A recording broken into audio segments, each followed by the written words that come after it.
स्वागत है आप सभी का। देखिए मित्रों, वैशाख की पूर्णिमा तिथि आ रही है, नज़दीक आ रही है। इस बार 23 मई 2024 को बृहस्पतिवार के दिन वैशाख की पूर्णिमा पड़ गई। वैसे तो पूर्णिमा का जो इस बार योग है 2 दिन पड़ रहा है। 22 तारीख को लग जाएगी। 22 तारीख को सायंकाल पूर्णिमा प्रारंभ हो जाएगी और 23 तारीख की सायंकाल तक व्याप्त रहेगी। 2 दिन पूर्णिमा का संयोग पड़ रहा है। लेकिन शास्त्र के नियमानुसार इस बार जो पूर्णिमा का व्रत होगा या पूर्णिमा से संबंधित जो भी स्नान दान होगा, जो भी कृत्य होंगे पूर्णिमा से संबंधित, वो सब 23 तारीख को ही करना शास्त्रोचित होगा। क्योंकि 23 तारीख को भी पूरे दिन यानी प्रदोष काल में भी पूर्णिमा विद्यमान है। तो प्रदोष काल में विद्यमान होने की वजह से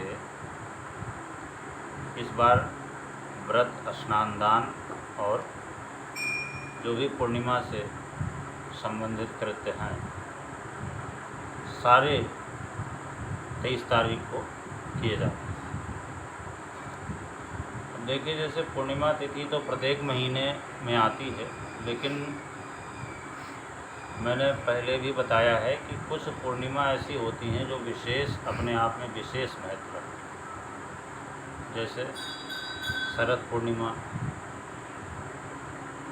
कार्तिक की पूर्णिमा, माघ मास की पूर्णिमा और वैशाख की पूर्णिमा, श्रावण पूर्णिमा,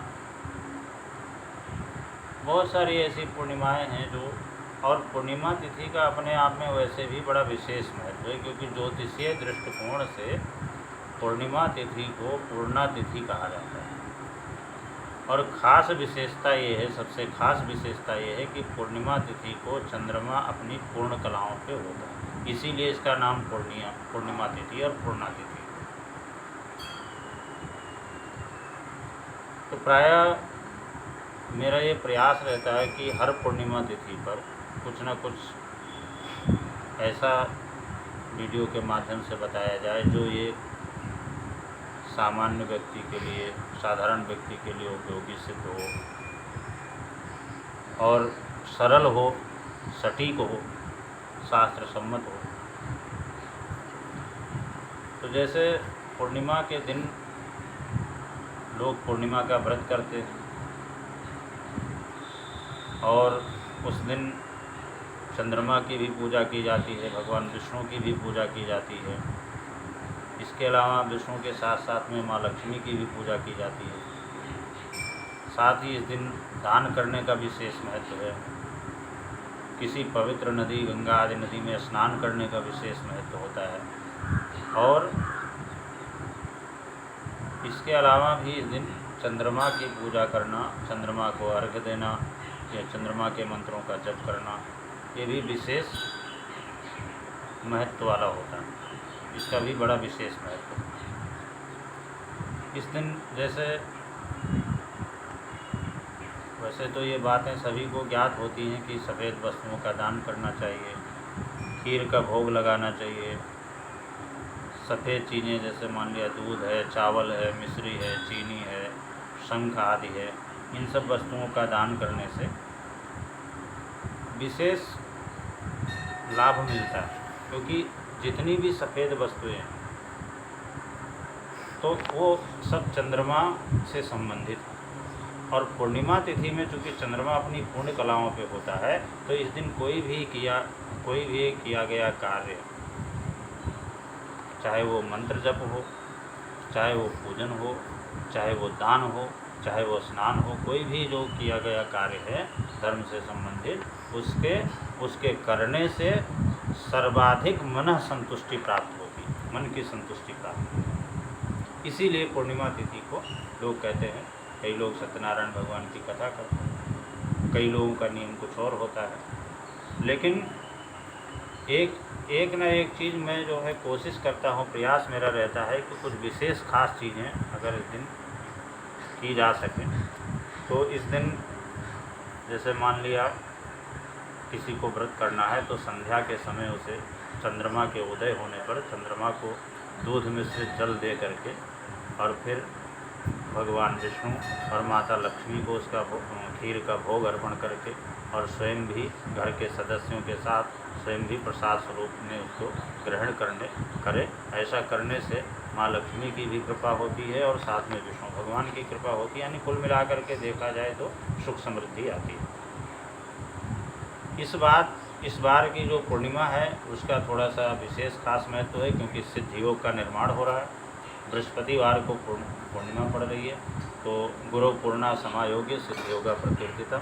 गुरुवार में पूर्णिमा तिथि का संयोग होने से सिद्ध योग का निर्माण हो रहा है।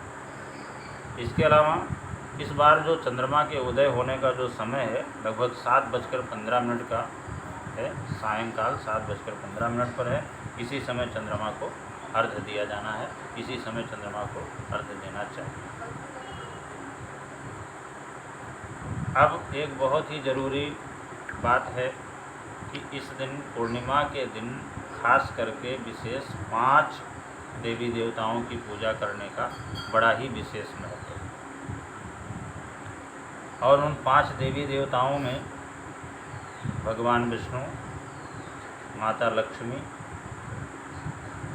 चंद्रदेव, भगवान शिव और भगवान श्री कृष्ण, इनकी अलग अलग पूजा करने का, 5 देवताओं की पूजा करने का विधान होता है। अब इन सबसे महत्वपूर्ण ये है कि इन 5 देवताओं की पूजा करने से हमें किस किस चीज़ की प्राप्ति होती है, इसके लाभ क्या क्या हैं।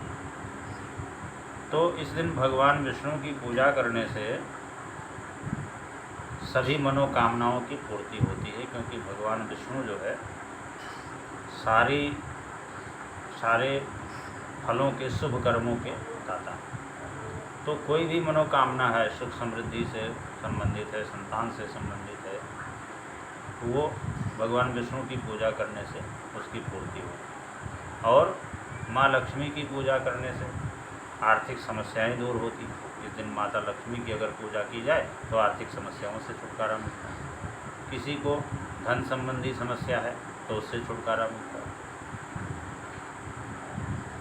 अगर भगवान शिव की पूजा की जाती है तो दाम्पत्य सुखों में वृद्धि होती है, मनचाहा वर प्राप्त होता है, मनचाहा जीवन साथी प्राप्त होता है और दाम्पत्य सुखों में वृद्धि होती है। यानी आपसी प्रेम और सौहार्द की वृद्धि होती है भगवान शिव की पूजा करने से। और भगवान श्री कृष्ण की पूजा करने से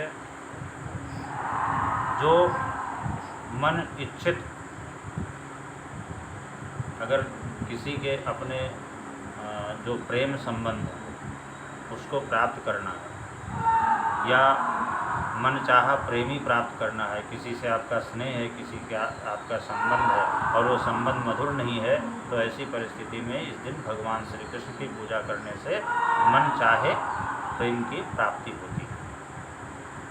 यानी सामने वाले से अधिक प्रेम मिलता है, अधिक सौहार्द मिलता है। और चंद्रमा की पूजा करने से हर प्रकार की मानसिक संतुष्टि प्राप्त होती है। तो व्यक्ति को जीवन में क्या चाहिए? सिर्फ मानसिक संतुष्टि चाहिए। तो इसलिए इस दिन चंद्रमा की पूजा करने से मानसिक संतुष्टि प्राप्त होती है। और कोई भी आप धर्म कर्म से संबंधित कार्य करते हैं तो उसमें विशेष संतुष्टि, विशेष मन संतुष्टि प्राप्त होती है। इस दिन 5 देवताओं की पूजा करने का विशेष विधान है। और 23 तारीख को, 23 मई दिन बृहस्पतिवार को इस बार ये व्रत किया जाएगा। तो जैसा मैंने पहले बताया कि इस बार व्रत, स्नान दान और सारी चीज़ें जो है 23 तारीख को ही करनी होंगी, क्योंकि पूरे दिन प्रदोष काल के समय भी पूर्णिमा विद्यमान है। और वैशाख शुक्ल की पूर्णिमा को जो है बुद्ध पूर्णिमा के नाम से भी जाना जाता है, क्योंकि इस दिन भगवान विष्णु के अंशावतार भगवान बुद्ध का जो है जन्म भी माना जाता है। तो इसलिए ये पूर्णिमा अपने आप में बहुत ही खास है और इस खास अवसर का ज़रूर लाभ लें। और इन 5 देवताओं की अलग अलग पूजा करके जिसको भी जिस हिसाब से जिस प्रकार से समस्या है वो अपनी समस्या के अनुसार इन 5 देवी देवताओं की पूजा विशेष रूप से करके उसका लाभ ले सकता है। बहुत बहुत धन्यवाद।